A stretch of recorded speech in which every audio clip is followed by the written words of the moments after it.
नमस्कार व्यूअर्स। और आप सब लोग कैसे हैं? आशा करती हूँ आप सब लोग अच्छे होंगे, स्वस्थ होंगे और मेरा शिव पुराण का पाठ अवश्य देखते होंगे। तो आप सोच रहे होंगे कि मैंने ये माइक को इस तरह से क्यों रख रखा है। एक्चुअली आवाज़ इसमें पंखे की आ रही थी लगाने पर, तो मैंने इसलिए अभी तो मैंने हाथ में ले लिया है। फिर देखते हैं दूसरा कोई मंगवाने के लिए जो उससे आवाज़ ना आए। तो सबसे पहले हम जान लेते हैं कि कल तक हमने कहाँ तक जाना था। तो कल तक था कि ब्रह्मा और विष्णु दोनों शिव जी के पास गए हैं उन्हें मनाने के लिए, उनकी शादी के लिए विवाह प्रस्ताव लेकर के।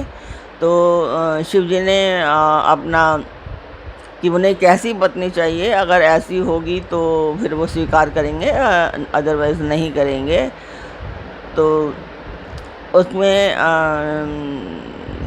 ब्रह्मा जी ने बता दिया है कि सती हैं जो आपके सारे जो भी आपने शर्तें रखी हैं उसको पूरी करेंगी वो।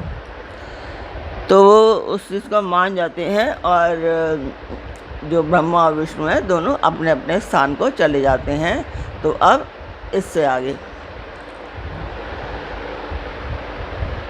तो अब आप जानना चाहेंगे कि मैं ये पाठ क्यों कर रही हूँ। ये मैंने पाठ उठाया है, एक्चुअली मंदिर गई थी मैं, मंदिर नहीं गांव गई थी, तो वहाँ पर देखा मंदिर को, तो उसी के वजह से मैं थोड़ा सा उसी को लेके थोड़ी पॉजिटिवनेस आ गई थी। तो उसी के लिए मैंने सोचा कि करती हूँ, हो सकता है कि मैं कुछ कर पाऊँ उसके लिए। तो देवी माता का मंदिर है वो, तो वही करने की कोशिश कर रही हूँ। चाहती हूँ कि आप लोगों से भी मैं चाहती हूँ कि आप सब्सक्राइब ज़्यादा से ज़्यादा करें ताकि मेरा जो उद्देश्य है वो पूर्ण हो पाए। और मेरा निस्वार्थ उद्देश्य है ये, किसी तरीके का इसमें लाग लिपाट नहीं है, कुछ भी नहीं है इसमें। तो सब्सक्राइब करें, लाइक करें और शेयर करें, और अपने परिवार और मित्रगणों से भी अवश्य सब्सक्राइब करवाएं, शेयर करवाएं। इसलिए मैं हर बार हर पाठ में ये से बोलती हूँ। तो जिस मंदिर का मैं वर्णन कर रही हूँ उस मंदिर के मैं वीडियो डालती हूँ हर एक अपने वीडियो में, और अभी भी डाल रही हूँ। तो आप देखें और मुझे बताया कीजिए कि आपको मेरा पाठ कैसा लगता है, और सब्सक्राइब तो आप करेंगे ही।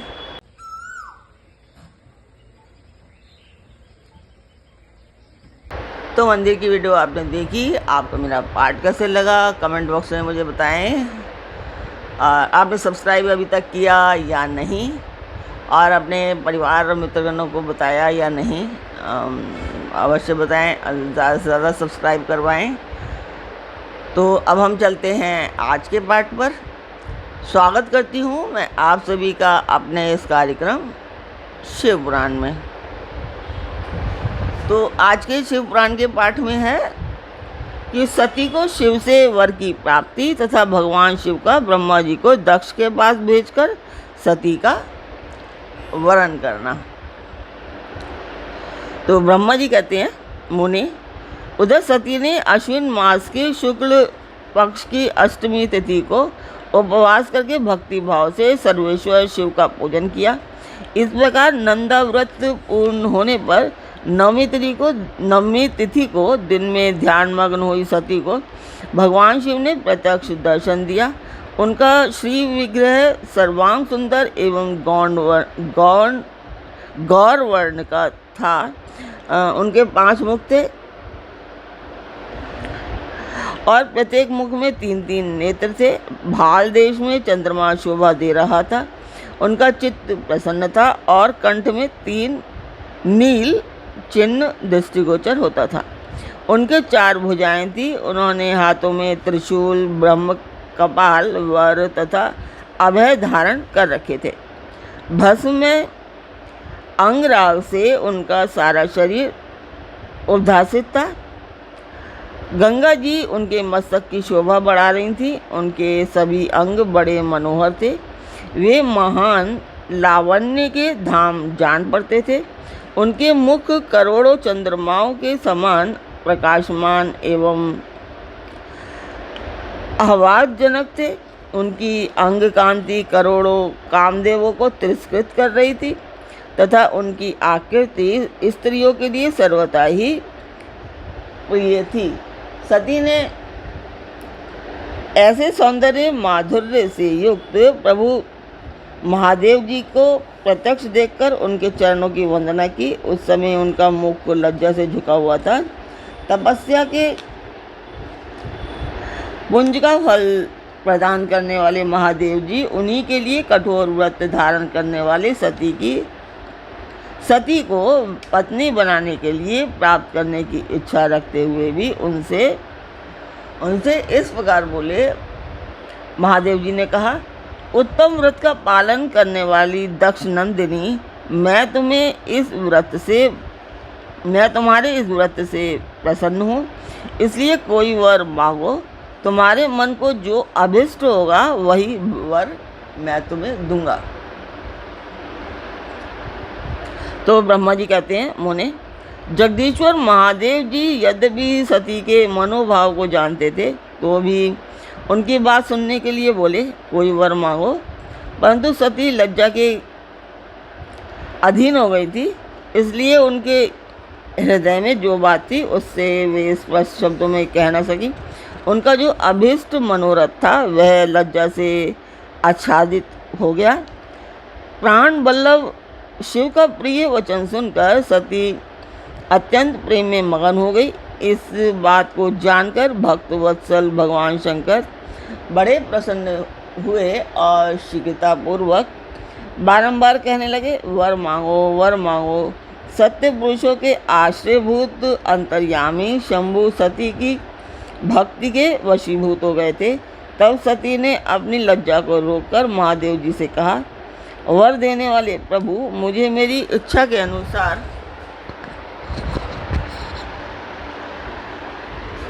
ऐसा वर दीजिए जो टल ना सके।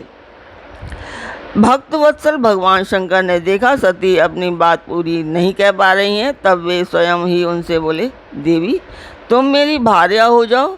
अपने अभिष्ट फल को प्रकट करने वाले उनके इस वचन को सुनकर आनंदमयी हुई सती चुपचाप खड़ी रह गई, क्योंकि वे मनोवांछित वर पा चुकी थी। फिर दक्ष कन्या प्रसन्न हो दोनों हाथ जोड़कर मस्तक झुका भक्त वत्सल शिव से बारंबार कहने लगी। सती बोली, देवादिदेव महादेव प्रभु जगतपते, आप मेरे पिता को कहकर वैवाहिक विधि से मेरा पानी ग्रहण करें।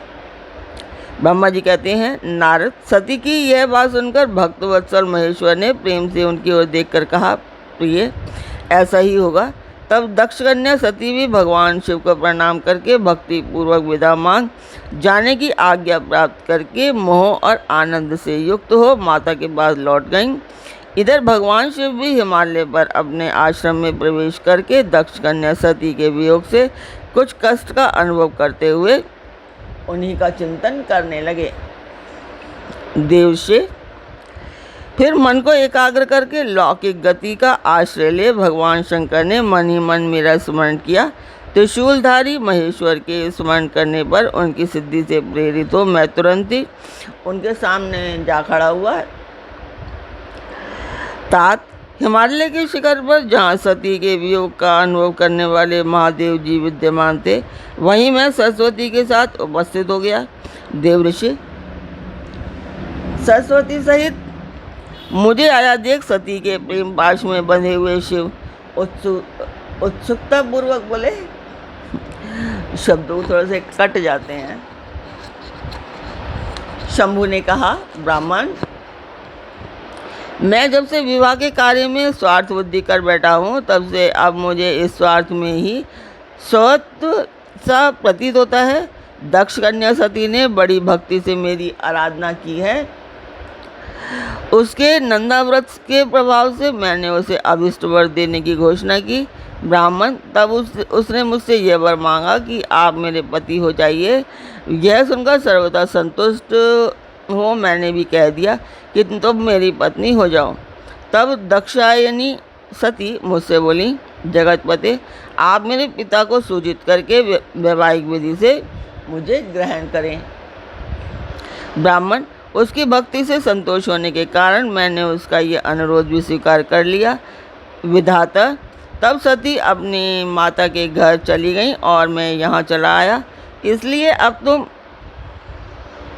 मेरी आज्ञा से दक्ष के घर जाओ और ऐसा यत्न करो जिससे प्रजापति दक्ष शीघ्र ही मुझे अपनी कन्या का दान कर दें। उनके इस प्रकार आज्ञा देने पर मैं कृत्य और प्रसन्न हो गया तथा उन भक्तवत्सल विश्वनाथ से इस प्रकार बोला। मुझ ब्राह्मण ने कहा, भगवान शंभु, आपने जो कुछ कहा है उस पर भली भांति विचार करके हम लोगों ने पहले ही उसे सुनिश्चित कर दिया है। वृषभध्वज, इसमें मुख्यतः देवताओं का और मेरा भी स्वार्थ है। दक्ष स्वयं ही आपको अपनी पुत्री प्रदान करेंगे, क्योंकि आपकी आज्ञा से मैं भी उनके सामने आपका संदेश कह दूंगा। सर्वेश्वर महाप्रभु महादेव जी से ऐसा कहकर मैं अत्यंत वेगशाली रथ के द्वारा दक्ष के घर जा पहुंचा। नारद जी ने पूछा, वक्ताओं में श्रेष्ठ महाभाग विधाता, बताइए, जब सती घर पर लौट आई तब दक्ष ने उनके लिए क्या किया? ब्रह्मा जी ने कहा, तपस्या करके मनोवांछित वर पाकर सती जब घर को लौट आई तब वहाँ उन्होंने अपने माता पिता को प्रणाम किया। सती ने अपनी सखी के द्वारा माता पिता को तपस्या संबंधी सब समाचार कहलवाया। सखी ने यह भी सूचित किया कि सती को महेश्वर से वर की प्राप्ति हुई है। वे सती की भक्ति से बहुत संतुष्ट हुए हैं। सखी के मुख से सारा वृत्तांत सुनकर माता पिता को बड़ा आनंद प्राप्त हुआ और उन्होंने महान उत्सव किया। उदार चेता दक्ष और महामन स्वामिनी वीरणी ने ब्राह्मणों को उनकी इच्छा के अनुसार द्रव्य दिया तथा अन्यायी अंधों और दीनों को भी धन बांटा। प्रसन्नता बढ़ाने वाली अपनी पुत्री को हृदय से लगाकर माता वीरनी ने उसका मस्तक सूंघा और आनंद मगन होकर उसकी बारंबार प्रशंसा की। तदंतर कुछ काल व्यतीत होने पर धर्मज्ञों में श्रेष्ठ दक्ष इस चिंता में पड़े कि मैं अपनी पुत्री का विवाह भगवान शंकर के साथ किस तरह करूं। महादेव जी प्रसन्न होकर आए थे, पर वे तो चले गए। अब मेरी पुत्री के लिए वे भी कैसे यहाँ आएंगे? यदि किसी को शीघ्र ही भगवान शिव के निकट भेजा जाए तो यह भी उचित नहीं जान पड़ता, क्योंकि यदि वे इस तरह अनुरोध करने पर भी मेरी पुत्री को ग्रहण ना करें तो मेरी याचना निष्फल हो जाएगी। इस प्रकार की चिंता में पड़े हुए प्रजापति दक्ष के सामने मैं सरस्वती के साथ सहसा उपस्थित हुआ। मुझ पिता को आया देख दक्ष प्रणाम करके विनीत भाव से खड़े हो गए। उन्होंने मुझ स्वयंभू को यथा योगी आसन दिया। तदंतर दक्ष ने जब मेरे आने का कारण पूछा तब मैंने सब बातें बताकर उनसे कहा, प्रजापति, भगवान शंकर ने तुम्हारी पुत्री को प्राप्त करने के लिए निश्चय ही मुझे तुम्हारे पास भेजा है। इस विषय में जो श्रेष्ठ कृत्य हो उसका निश्चय करो। जैसे सती ने नाना प्रकार के भावों से तथा सात्विक व्रत के द्वारा भगवान शिव की आराधना की है, उसी तरह वे भी सती की आराधना करते हैं। इसलिए दक्ष भगवान शिव के लिए ही संकल्पित एवं प्रकट हुई अपनी इस पुत्री को तुम अविलंब उनकी